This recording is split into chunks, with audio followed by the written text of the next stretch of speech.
500 anos de reforma protestante. Hoje o programa está muito legal, vai ser um programa muito instrutivo. Estou aqui com dois professores, o professor Fernando, pastor Fernando, professor do Cristo para as Nações, certinho, pastor? Isso, certo. E o professor Rogério, do CTMDT. Esse semestre está dando aula ou não? Não, esse semestre deu uma paradinha, né? Mas ambos professores de teologia, eu também sou professor de teologia, então vamos bater um papo gostoso com a sua cooperação aí de casa, né? Mandando perguntas, mandando também suas posições sobre reforma protestante. Vamos balizar nossa conversa pelas 5 solas, né? Para a gente ter um norte, né? Porque senão a gente, né, fica aqui 3 horas, né? E vão falando. E você pode mandar a sua pergunta, mandar a sua opinião. Você acha que reforma é para ser comemorada? 500 anos? Mande para o nosso WhatsApp, 31 98402 9756, 31 98402 9756. Esse é o nosso WhatsApp. Mande, eu estou com o smartphone aqui nas mãos, recebendo a sua pergunta, a sua opinião. Você acha que a reforma merece ser comemorada? Mande pra gente. Mande o seu nome também, tá joia? O seu nome, a sua cidade, para que a gente possa saber com quem estamos conversando. Pastor Fernando, pastor Rogério, eu gostaria que a gente começasse esse bate-papo com um videozinho. O vídeo tem 1 minuto. É uma animação muito bonita. Essa animação foi feita o ano passado, né, mas eu resgatei essa animação para ser o pontapé inicial da nossa conversa, joia? Okay. Vamos ver a animação, depois a gente começa a conversar. 31 de outubro, amanhã, aniversário da Reforma. É para comemorar, pastor Fernando? Olha, obviamente que essa data ela deve ser comemorada. Acredito que deveria ser comemorada por todos, já que o mundo clama por uma certa diversidade. A reforma protestante ela propiciou uma diversidade religiosa. Sim. Havia uma única igreja católica na Europa. É claro que eu aqui nesse momento não estou levando em conta a igreja oriental, porque a reforma acontece na Europa ocidental. Né? Então, quer dizer, a Europa foi oxigenada com novos pensamentos, novas proposições. Então deve ser comemorada pelo mundo. É claro que o mundo não pensa assim como eu acabei de dizer, mas, sobretudo, deve ser muito comemorada por nós, porque, afinal de contas, todos nós somos de uma igreja protestante, evangélica. Portanto, a reforma foi um movimento que propiciou a possibilidade de haver uma outra igreja cristã que não fosse a católica. Então, hoje, inclusive, os evangélicos até vivem como se não tivessem nada a ver, alguns, não todos, como se não tivessem nada a ver com a reforma acontecida há 500 anos atrás. Mas, na verdade, eles não estariam aqui hoje, até para fazer esse juízo, se não fosse a questão da reforma, que então propicia a existência de novas igrejas cristãs. Aquele monopólio, portanto, romano, ele teve fim naquela época. Então, deve ser comemorado, sim. Parece até que realmente o evangélico contemporâneo, e eu confesso que eu tenho muita dificuldade de me apresentar como evangélico, porque virou um negócio tão multiforme, tão não identificado, que eu não sei bem o que é ser evangélico. Agora, o que é ser protestante, o que é ser reformado, a gente tem um pouco mais de segurança. Nós estamos comemorando 500 anos não de igreja evangélica, 500 anos da reforma. Sim. É bem diferente, né, pastor? Sim. Essa reforma foi algo assim muito importante, né, para a igreja, no modo geral. E, na verdade, nós somos protestantes, né? Nós, por exemplo, no meu caso, Igreja Batista, o nosso berço é o berço protestante, é da reforma. A nomenclatura, por exemplo, evangélica não é daquela época, é bem recente, contemporâneo e tudo. Mas é um evento, assim, muito importante, que nós precisamos não só comemorar, mas estudar e saber qual o significado. Eu tenho visto esse mês, né, de outubro, principalmente, quantas pessoas não sabem o que é a reforma protestante. Incrível. Não sabem os parâmetros da reforma, as 5 solas, muito menos, né? Eu comemorei na igreja, todo mês de outubro, é o 3º ano que eu comemoro, que eu chamo de Outubro Teológico. E esse mês de outubro foi exatamente 500 anos da reforma. E eu fiquei impressionado de ver gente de mais de 10 anos de igreja que não sabe o que é realmente e não sabe quais são os parâmetros, né, que nós vamos discutir aqui, que são as 5 solas. As 5 solas. É um desconhecimento histórico que, obviamente, trazem risco para a nossa fé, no presente e no futuro. Porque sempre, para nos darmos bem e vivermos, sobretudo, o cristianismo com qualidade, com verdade, nós precisamos saber das origens. É claro que nós temos a origem bíblica, apostólica, a origem dos primeiros séculos, de ouro, de estudo teológico, mas depois de um período, séculos, a fins de um monopólio romano, novamente renasce. Então, o pensamento cristão aos moldes antigos, da igreja antiga. Então, nós temos que realmente valorizar e revisitar essa época para a gente realmente conhecer os princípios, as questões doutrinárias discutidas nesta época, as propostas e assim por diante. É super importante para o nosso futuro, inclusive presente e futuro. É uma reflexão essencial, porque a igreja cristã não católica no Brasil, não vou chamar de evangélico protestante, os cristãos não católicos, grande parte deles deixou de ser católica romana, se tornou de uma igreja evangélica, seja lá o que for, mas não sabe bem a sua origem. Sim. Às vezes até se sente anticatólico, o que é um sentimento esquisito. Você entende? Um anticatolicismo. Será que essa foi a pegada de Lutero? Será que a ideia de Lutero é ser anticatólico quando ele falou? Bom, não acredito, né? O pastor vai falar daqui a pouco. Não foi a intenção de Lutero, de forma alguma, sair da igreja e nem criar uma outra igreja. O que ele queria era realmente, ele estava protestando contra aquilo que ele entendia pelas escrituras que era equivocado. E ele quis, na verdade, trazer a igreja ao seu formato original. Reforma é o quê? É você voltar à forma original. Não é inovação, não é nada disso. A gente tem confundido reforma com inovação. E tem até um teólogo holandês, né, que ele disse que a igreja reformada sempre deve ser reformada, sempre se reformando. Então, esse deve ser o entendimento. E esse era o desejo de Lutero, não criar nada novo, mas voltar ao estado original, que é a reforma. Agora, o que ele queria reformar pode ser sintetizado em 5 solas. Né? As 5 solas seria uma sintetização daquele pensamento, das propostas já desde os pré-reformadores, que foram os primeiros a apontar alguns erros que eram praticados dentro da igreja, alguns desvios daquilo que eles achavam que deveria ser preservado ou renovado naquela época. Então, começa desde os pré-reformadores e também os reformadores. Então, não há um sentimento na época anticatólico. Inclusive, a proposta era, então, uma reforma da igreja. Isso. Da igreja católica. Reforma não é fazer uma outra casa. Não. É pegar aquela casa e... Voltar ao estado original. Voltar ao estado original, perfeito. Só que as propostas, elas, na verdade, não houve um desenvolvimento, não foi assim. Lutero foi tido como um herege, dentre outros pré-reformadores, inclusive houve um que foi queimado, né? John Hus, por exemplo, na defesa daquilo que ele entenderia que deveria ser praticado pela igreja. Então, obviamente que houve ali um início de um novo movimento, uma ruptura, porque não houve essa possibilidade. Porque a igreja constituída na época disse o seguinte: eu não quero ser reformada. Do jeito que tá bom. Era esse o recado, né? Sim. Até que depois, como resposta, teve a contra-reforma, mas que não contemplava essas questões dos reformadores. Foi muito mais um movimento de tentar reverter o que estava acontecendo com a reforma. Foi uma resposta mesmo, né? A reforma. Uma tentativa de continuar do jeito que estava, né? Perfeito. Vamos ouvir uma pergunta que vem da redação com a Risa, nossa repórter. Risa Castro. Olá, Cássio, boa tarde. Cássio, o que o Martinho Lutero tinha de diferente de seus antecessores pré-reformadores? Perfeito, Risa. Isso é algo muito interessante. Porque a gente está comemorando 500 anos de reforma. A figura de Lutero, a própria animação que a gente viu no início do programa, era Lutero... É o marco, né? Pregando e tudo. Pregando, que eu digo... As teses. Martelando, né? As teses na porta da capela de Wittenberg. Agora, Lutero não foi, digamos assim, o primeiro. Na realidade, não foi o primeiro. A gente teve outros. Mas por que os outros não... Por que a reforma não aconteceu com Wycliffe, com Hus? Por quê?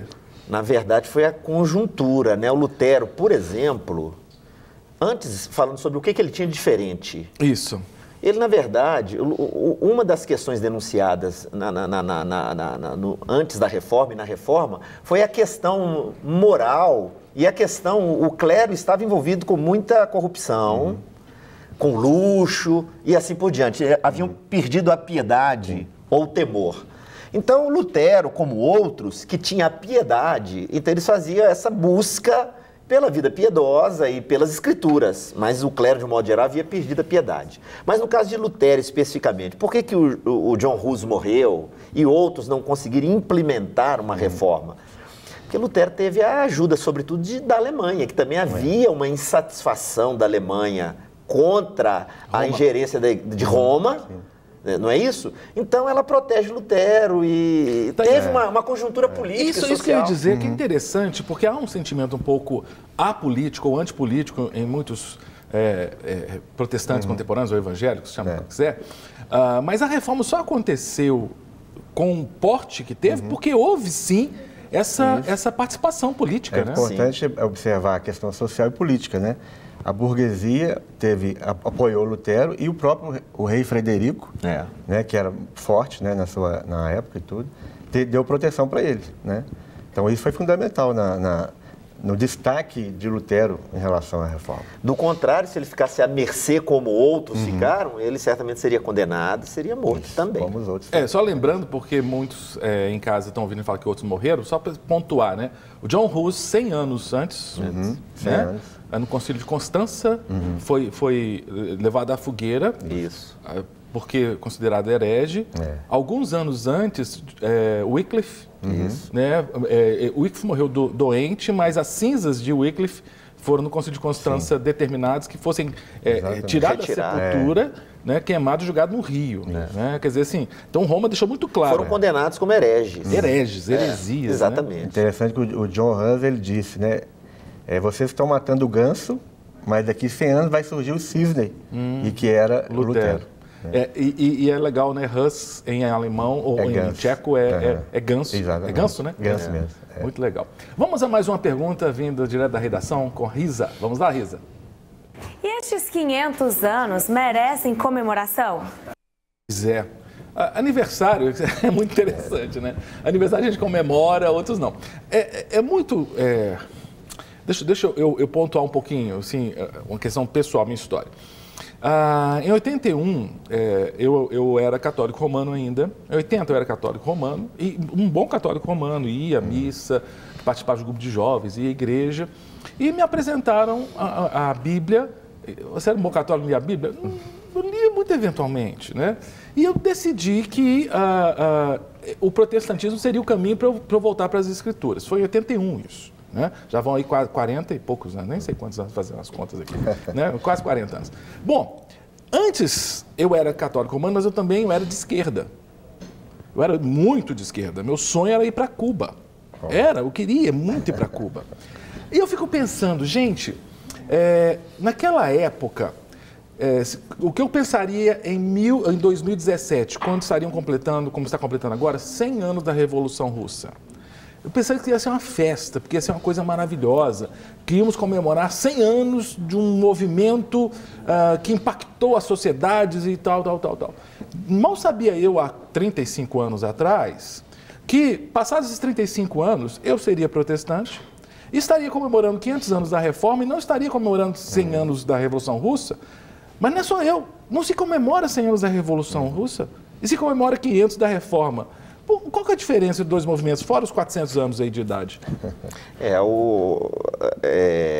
Nós vivemos uma época que esse pensamento aí da Revolução Russa, nessa época e há 30 anos atrás, ele já estava caindo, já estava se desfazendo.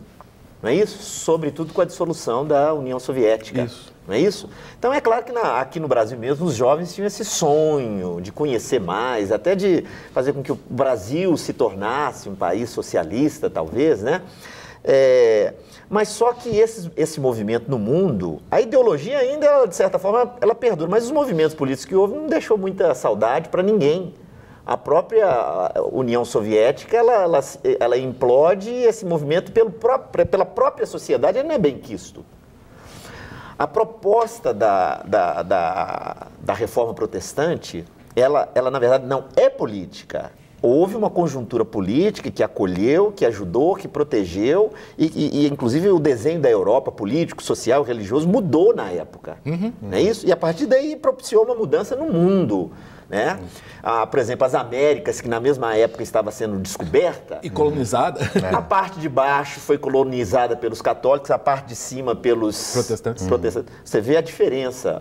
E quase o Brasil foi protestante, né? Sim, porque no século XVI, o Villegagnon, o francês, recebeu uma comissão vinda dos calvinistas, dos huguenotes. Sim. Né? Quer dizer, quase o Brasil foi protestante. Faltou pouco, né? Faltou Mas não pouco. ficaram. E também lá em Recife. Exatamente, Recife, aconteceu. Sabe, né? Exatamente. Os reformados holandeses. Né? Foi uma pena que isso não se efetivou aqui, né? Talvez a história seria diferente, né? Mas é suposição. Mas então a reforma, sobretudo no mundo cristão, religioso, houve uma grande mudança que perdura. Não é um movimento que perdeu força lá atrás. É um movimento que, portanto, perdura através de uma influência, antes só no velho mundo, mas agora também no novo mundo. Né? É importante a gente lembrar também que a reforma não trouxe benefício só para o mundo religioso, mas do modo geral, né? A educação e tudo. Isso, a influência dessa reforma protestante alcançou... Social, de um modo geral. Até político, científica, a gente poderia dizer. Científico, tudo. Junto com o Renascimento, o Iluminismo, a modernidade, tudo, junto com a questão da reforma, né? E eu acho interessante pensar assim, o nosso país, com a chegada dos europeus portugueses em 1500, né? Foi naquele contexto que 17 anos depois Lutero fez isso lá na Alemanha, depois veio Calvino e tudo. Quer dizer, a gente nasceu para o mundo europeu, porque a gente já existia, claro, nesse contexto. Então, muito da nossa religiosidade foi influenciada pela contra-reforma, né? Quer dizer, que foi essa reação da Igreja Romana ao que estava acontecendo. Para não perder mais fiéis, a Igreja falou o seguinte: vamos ser missionária, a Igreja Romana, que eu estou dizendo. Exato. Aí mandou jesuíta para aqui. Porque a colonização da América Latina foi Portugal e Espanha. Né? Que eram os países que mantiveram o catolicismo, né, em seus territórios. A Alemanha, de um modo geral, ela teve uma transformação grande, excetuando-se esses dois países, né, que colonizam a nossa terra aqui. Né?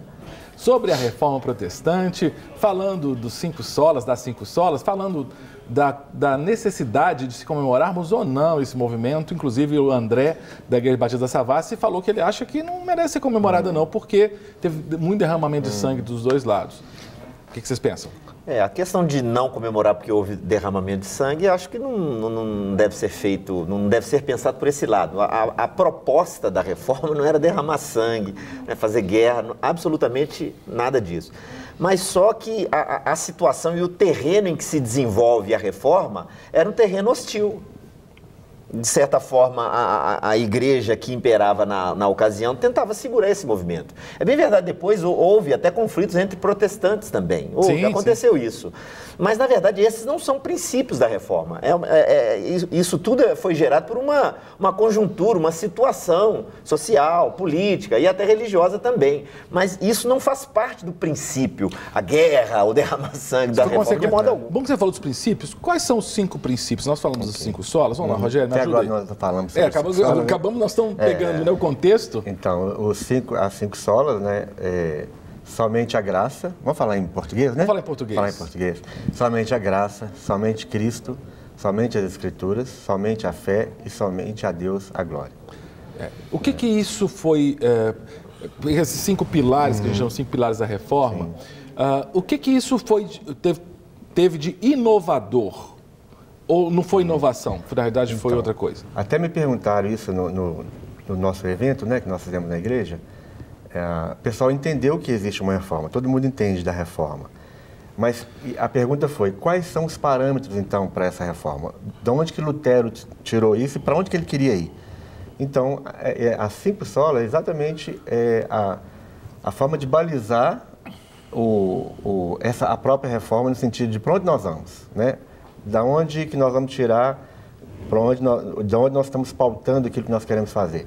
Então, você vai voltar ao estado original. Qual que é o estado original? As Escrituras, a graça de Deus, a fé em Deus. Somente a Deus a glória, somente Cristo. E é exatamente o ponto da necessidade da reforma, porque estava se distanciando desses princípios. Então, vamos pegar aqui, que a gente tem até eu convido você a assistir hoje à noite, segunda, quarta e sexta, às 23h30, aqui na Rede Super, o programa Mente Aberta, que nós estamos pegando cada programa uma sola, né? E hoje a gente vai ter a última das solas. Nós tivemos, o pastor Fernando até esteve com a gente. Sim. Foi Solos Christus. Solos Christus, né? Porque parece que cada uma dessas solas, quando Lutero propõe, isso aí também não estava assim, né, nas 95 teses, né? Que uma tese era isso. Né? Você vê isso. É o princípio. Na verdade, essas 5 solas, elas representam de forma sintetizada a ideia da reforma. Essas 5 podem representar a ideia de um modo geral da reforma. Né? E, na verdade, você perguntou se há nelas inovação? Naquilo que era praticado pela igreja, na época, era inovação sim, por exemplo, somente a fé. Existiam outros modos de salvação. Propostos naquela época. Somente Cristo.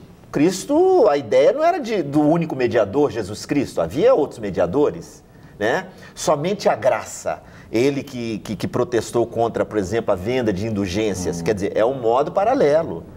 Somente as Escrituras. A tradição da igreja com o mesmo peso. A autoridade papal, igual ou maior que Escrituras, quer dizer, somente as Escrituras. Então, na verdade, foi inovação. E só lhe deu glória. Exatamente. Quer dizer, a glória é só para Deus. Quer dizer, é Deus no lugar dele, na adoração e na prática. Então, foi uma tremenda inovação. Por isso que o mundo muda. Eu nem quero puxar, porque vamos discutir isso no programa de amanhã, mas vocês falando dessas 5 solas, por exemplo, só lhe deu glória, né? Hoje cedo eu estava conversando com a minha esposa, até um beijo, a Silvia deve estar assistindo o programa em casa. Por exemplo, questão de glória. Hoje tem tanta glória para homens e não para Deus. Na igreja protestante evangélica, chama como for, que acontecia na igreja romana. Porque a igreja romana, antes da reforma, estava dando glória para outras pessoas e não somente a Deus. Só que a igreja protestante, isso não vamos discutir amanhã, se a gente precisa continuar sendo reformado, mas a gente tem que repensar isso. Né? Porque a glória tem que ser dada aqui. Por isso que é importante conhecermos esse período de transformação, para nós não incorrermos nos mesmos erros que foram condenados naquela época. Perfeito, para não repetir. Sem conhecer, nós repetimos os mesmos erros. E aqui a questão, só voltando no André, né, lá da Savassi, a gente poderia então trocar a palavra comemoração e falar de memorial. Porque esse memorial é algo que deve desafiar a gente a continuar essa reforma, porque a reforma não parou há 500 anos atrás. Essas solas, por exemplo, essa que você citou, na nossa igreja, na nossa conjuntura, nós precisamos reformar isso. Reformar. Né? E todos os outros também. Inclusive, até bom que o pastor Rogério falou, a palavra, tem algumas palavras que a gente usa no cotidiano, a palavra comemorar. Né? Parece que comemorar é necessariamente fazer festa. Soltar fogos. Soltar fogos. Mas comemorar, pensa na palavra, comemorar, memorare, é lembrar. Exatamente. Né? Nós temos que trazer à memória esses movimentos, para alguns para celebrar, para outros para lamentar. Eu, particularmente, eu tenho muita gratidão né, pelo que aconteceu ali. Eu não tenho a mínima dúvida. Verdade. É bem certo, se aquele movimento não tivesse acontecido naquela época, poderia ter acontecido em outra época depois. Mas se não tivesse acontecido a reforma em tempo algum, não estaríamos aqui. A nossa consciência seria outra. A nossa fé seria outra. Com certeza. Então, gente, é uma coisa realmente, é um marco, é um evento, é um movimento histórico de grande importância para a história da igreja. É um dos maiores eventos. Talvez o maior depois de Pentecostes, talvez seja o maior evento da história da igreja.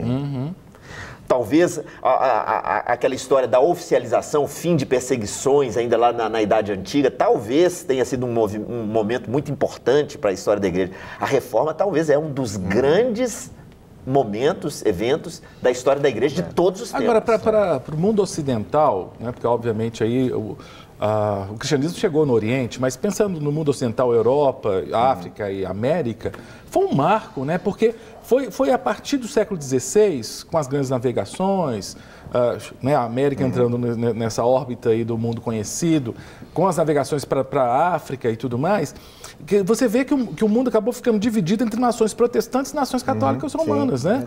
Nesse embate aí. Então foi determinante até para o destino dessas nações. Sim, né? Foi determinante para a história da humanidade, né? A gente toma isso para nós, porque nós somos protestantes e isso nos beneficiou muito, mas foi um marco para a história da humanidade. A história da humanidade foi dividida, realmente.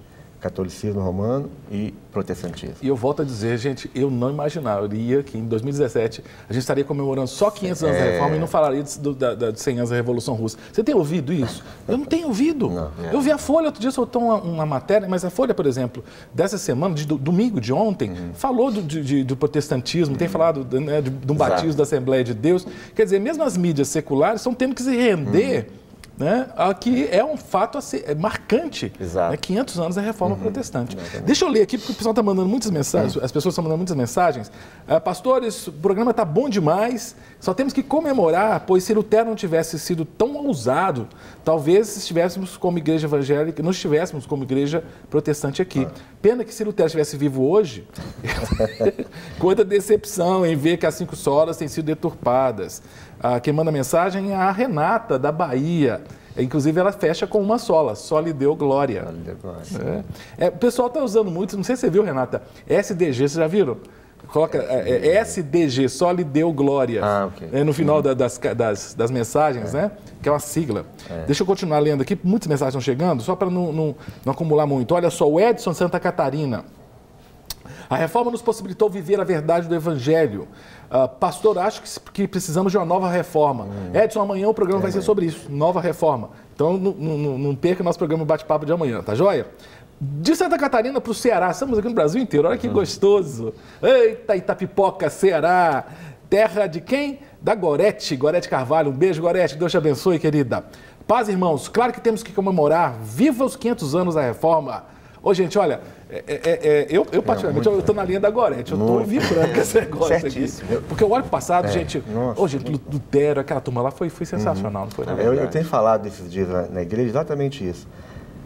Porque desde fevereiro que todo mundo está falando alguma coisa, as igrejas estão trazendo palestras e pregações e coisas assim. O que eu tenho aprendido e o que eu tenho sido edificado por causa dessa comemoração, para mim tem sido algo tremendo. Né? Eu acho que a gente deveria, mesmo que teve derramamento de sangue, sim, mas também nós comemoramos o memorial da ceia e lembrando o quê? Derramamento de sangue. Os 500 anos, inclusive, serve para talvez aumentar essa compreensão e a nossa reflexão desse movimento, até talvez por igrejas e pessoas que não davam a mínima para isso, como se não tivesse nada a ver com isso.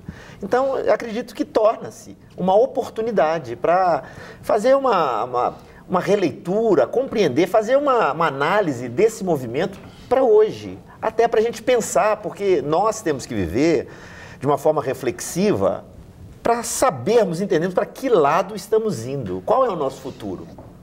Então, vamos olhar para o passado, vamos ver as nossas práticas hoje e o nosso futuro vai ser o resultado disso, não há dúvida. Então, acredito que é o momento, até para aquelas pessoas que se endurecem contra esse movimento, acham que não tem nada a ver, é um movimento que talvez não seja espiritual, como alguns dizem, é um movimento que absolutamente nada a ver. Mas tem tudo a ver e deve ser agora, deve ser a oportunidade da reflexão. A Catiúcia, de Guapimirim, manda mensagem. Obrigado, Catiúcia. A palavra de Deus diz que não cai uma folha da árvore sem que Deus permita. Então, na minha opinião, o protestantismo foi um marco no plano de Deus para nós. E acho isso importante comemorarmos, pois assim propagamos que tivemos o privilégio de conhecer os planos de Deus. Obrigado, Catiúcia. Estão dizendo muito, acho que a Catiúcia já ouviu isso. Eu ouvi alguns, nas últimas semanas, aquela coisa assim, filhos, voltem para casa. Não ouvi isso formalmente, vindo de Roma, do Vaticano, mas eu ouvi várias assim, não, agora os filhos vão voltar para casa, quer dizer assim, vocês saíram lá no século XVI, os protestantes, vão voltar né, para debaixo da mesma denominação, vocês acham isso possível? É um movimento que... vocês veem nesse sentido ou não? Eu acho que quando a gente entende o que foi reforma, verdadeiramente, não só o momento histórico, né, mas o momento espiritual, eu acho que seria quase impossível voltar a essa situação. Eu acho que o que nós temos que comemorar e entender é que essa reforma ela foi no sentido espiritual, principalmente, né? A libertação, a volta às Escrituras, a volta à vontade de Deus realmente, a forma original. Então, quanto mais a gente entender isso, mais distante nós vamos ficar dessa casa.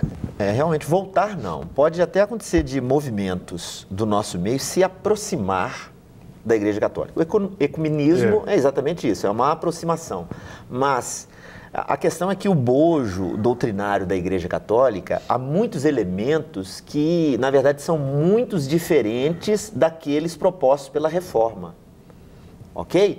Como, por exemplo, os solos Christus. Quer dizer, o próprio perfil do ministério papal, que é aquele substituto do Cristo, representante dele, ele é inadmissível nessa fé protestante. Foi uma das questões muito Mas você tem ouvido, Fernando, eu não sei se o pessoal em casa tem ouvido, porque a rede social é legal também, que as informações correm, né? Eu tenho visto algumas mensagens, algumas homilias, alguns discursos de padres católicos romanos, que eu falo, gente, mas a mensagem perfeita. Você entende? Assim, eu fico pensando, será que não está tendo uma reforma lá dentro? Há uma aproximação, a própria renovação carismática, é claro que a proposta não é uma aproximação dos evangélicos, mas na prática é uma aproximação. É um modo de muita aproximação, porque na verdade no movimento carismático há uma revisitação de católicos no meio evangélico e dos evangélicos no meio católico. Então é um modo, por isso que ele foi de certa forma até assim bem segurado durante por alguns papas. E agora ele tem até mais respeito a esse movimento. Mas essa volta para o catolicismo absolutamente não acontece. É uma questão doutrinária, que a gente até deve falar algumas coisas que aconteceu durante a Reforma, né? Questão doutrinária. Deixa eu pontuar aqui que o Paulo, meu aluno da Faculdade Batista, está mandando uma mensagem. Paulo, um grande abraço, querido, né? Falando sobre a importância de discutirmos as 5 solas. Também a Jéssica, que é de Teresópolis, aqui lá do Rio de Janeiro, diz que a programação está sendo uma bênção, está acrescentando muito conhecimento. Ô, Jéssica, que bênção ouvir isso, viu? Glória a Deus, é esse o nosso propósito. Né? Trazer edificação para a igreja, né? Fortalecer aqueles que creem no Senhor Jesus Cristo. Do Rio de Janeiro para a Bahia, o Dário, um grande abraço, Dário, lá da Bahia. Ele fala assim, já estou indicando o programa para o pessoal da igreja assistir. Ô, Dário, pode indicar mesmo, tenho certeza que aqui vai sair coisa boa, temos convidados com qualidade, com conhecimento para tratar. E está falando que o debate está muito rico. Que bom. Né? Que bom, né, gente? É gostoso. E discutir isso, né? Discutir a origem da igreja protestante, reformada, a igreja evangélica, né? Essa origem lá no século XVI. Vamos mais uma pergunta da Risa? Vamos lá, Risa. Cássio, uma reaproximação entre a igreja protestante e a igreja romana é bem-vinda? Ô, Risa, você não ouviu? Acabamos de falar isso. Ô, maldade. Mas vamos aproveitar isso? Olha bem, até respondendo ainda mais objetivamente a resposta, não, questões doutrinárias. É uma questão doutrinária, não é coisa de ser anticatólico, anti qualquer coisa. Nós não somos anti nada, nós somos cristãos. Mas existem umas questões doutrinárias que realmente nos afastam talvez dessa comunhão com outros movimentos. Por exemplo, eu quero só pontuar algumas doutrinas que são importantes. O solo escritura. A escritura dentro do protestantismo é a autoridade máxima. Nem ninguém, em nenhum movimento, e nem mesmo a igreja, sobrepõe a autoridade das escrituras, que é a mensagem cristã escrita pelos apóstolos. Então, durante todos os séculos, essa é a autoridade cristã. Então tem igreja hoje se diz protestante, que não é protestante nesse princípio. Porque tem igreja que está colocando outra coisa nesse junto. Sentido, deixa de ser, se tem outra autoridade que equivale. Nós temos várias nesse sentido. Sim. A questão de salvação, através da fé, a graça, através somente de Cristo, e nenhum outro mediador. Não se paga, não é por obras, não é por nada, a não ser pela obra realizada por Deus na vida do homem. Vocês não acham que os católicos romanos... tem muito católico romano assistindo a gente. Vocês concordam com isso, com a salvação pela fé? Porque eu acho que tem muito católico romano, muito mesmo. Eu conheço muita gente que não concorda com o negócio da venda de indulgência. Vocês não acham que o católico romano está pensando assim, gente, não é que Lutero estava com a razão, pelo menos nesse aspecto? Não, com certeza. Tem muita gente sincera mesmo, honesta, dentro da Igreja Católica. E principalmente se forem pessoas que vão para as Escrituras, elas vão descobrir isso assim como Lutero descobriu. Então... seria possível uma aproximação da Igreja Católica com a Igreja Protestante? Sim, desde que voltasse para as 5 solas. Exato. Né, que o pastor está falando. Pautar a nossa fé, a nossa vida dentro desses princípios, porque realmente esses princípios é que vão trazer a unidade ou não. O problema nosso, né, do protestantismo, da igreja evangélica, é isso, porque nós somos muito pulverizados, não é verdade? Quer dizer, a igreja romana, ela não é uma tem igreja, unidade, né? Não é uma igreja. Desculpa, infelizmente, Cássio, o assunto amanhã deveria ser hoje também, né? Porque a necessidade de reforma no nosso meio evangélico é uma coisa muito séria. A doutrina que moveu a reforma, por exemplo, Lutero, a reforma luterana, ela é muito acadêmica. Lutero era professor, então ela é muito acadêmica. Uma que nem tinha igreja, outra igreja, só tinha igreja católica. Então, a doutrina que move tudo é a justificação pela fé. Quer dizer, a justiça de Deus é movida, né, através da fé. A fé em Cristo como seu Salvador. De graça. De graça. Então aí já une algumas solas, né? A fé, a graça e Jesus. Tá tudo unido aqui na mesma coisa. Escritura, tudo é retirado das Escrituras. Isso, Exatamente. E isso glorifica Deus. Perfeito. Porque Deus cria as coisas, tudo vem dele e para ele. Porque todas as coisas é dele e para ele. A ele seja a glória. Então, a salvação glorifica Deus. Quando nós obedecemos as Escrituras, entendemos, isso é para a glória de Deus, não é para a nossa glória. Então, foi isso que começou a mover a reforma. Essa doutrina principal, a justificação pela fé, diante dos modos que existiam de salvação. Então, hoje, por exemplo, se há mediação, seja de santos, seja da própria Maria, algumas pessoas acham que nós não gostamos de Maria. Absurdamente, nós amamos Maria. Maria, a mãe do Salvador, a mãe de Jesus. Mas ela, a Bíblia não a coloca como uma mediadora co-salvadora, de modo algum. Jesus é o único dado para a salvação. Então, quando nós pensamos assim, estamos realmente tendo o pensamento reformado. E lembra, quando eu falei que reforma é uma inovação diante da doutrina da época. Mas é, na verdade, uma revisitação da doutrina lá da igreja antiga. Apostólica. Exatamente. É apenas uma volta. Por que é uma volta? A escritura é a mesma. A mesma lá da época dos apóstolos, a mesma da igreja antiga. Então, por isso que as escrituras na verdade, a origem de tudo. Hoje, talvez tenhamos desprezado um pouco as escrituras, talvez generalizando, mas a gente tem que voltar às escrituras para entender essas doutrinas fundamentais, sobretudo a cristologia, né? As doutrinas relacionadas às doutrinas da graça, da salvação, e aí nós vamos compreender de um modo mais claro o pensamento reformado. Eu quero agradecer aqui o Antônio, que está mandando mensagem aqui, Antônio Gonçalves de Caratinga, né, mandando sua mensagem, a Fabiane também de Guapimirim mandando sua mensagem, a todos vocês que estão mandando, muito obrigado, a você que está assistindo o nosso programa, muito obrigado. Lembro que amanhã o bate-papo vai ser também sobre reforma, né, como o pastor Rogério disse, né, precisamos de pensar a igreja hoje sendo reformada. Rogério, Fernando, muito obrigado a você. Para receber todas as novidades do canal, inscreva-se e se curtir o vídeo, clique em gostei. Aproveite para acompanhar a Rede Super nas redes sociais.